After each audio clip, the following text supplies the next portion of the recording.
મારું નામ છે ધનશ્રી. વાર્તાનું નામ છે સ્વચ્છતાનું મહત્વ. એક પાલનપુરનું નામનું એક ગામ હતું.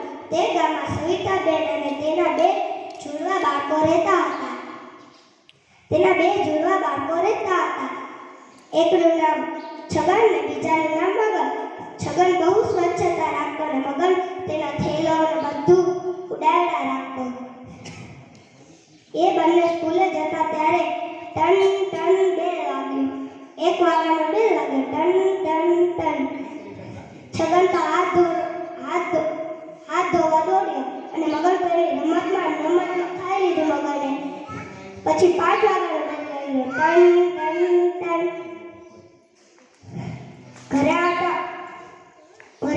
ઘરે જવા માટે બધા બાળકો દોડ્યા અને છગન મગન પણ દોડ્યા. છગન કહે મગનને કે તું ઘરે જઈને હાથ ધોજે, નકર હાથ પગ મોઢું ધોજે, નકર તને પેટમાં દુખાવો થશે. મગન તો આ કાને સાંભળે અને બીજા કાને કાઢી નાખે. એક દિવસ મગનને પેટમાં બહુ દુખાવો થયો અને 108 બોલાવી. 108 તેડવા તેને આવી અને હોસ્પિટલે પહોંચાડી દીધું. પછી ડોક્ટર આવ્યા અને તેને કહ્યું કે તારે અઠવાડિયા સુધી હોસ્પિટલમાં જ રહેવું પડશે. તો ડોક્ટરનો સમય થઈ ગયો હતો જવાનો, એટલે ડોક્ટર લઈ આવ્યા અને મગન થોડો આરામ કરતો હતો. છગન ખુરશી રાખીને બેસીને કહ્યું કે અરે ભૈલા તું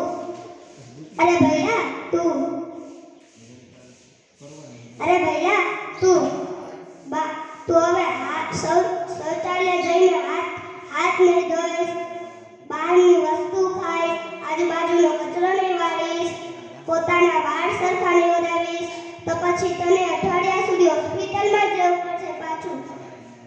અઠવાડિયા થઈ ગયા હતા. છેલ્લો દિવસ હતો અને મગન ઉઠ્યો અને કહે ભૈલા હવે હું બહારની વસ્તુ નહીં ખાઈશ. શાળાએથી આવીને હાથ પગ ધોઈશ અને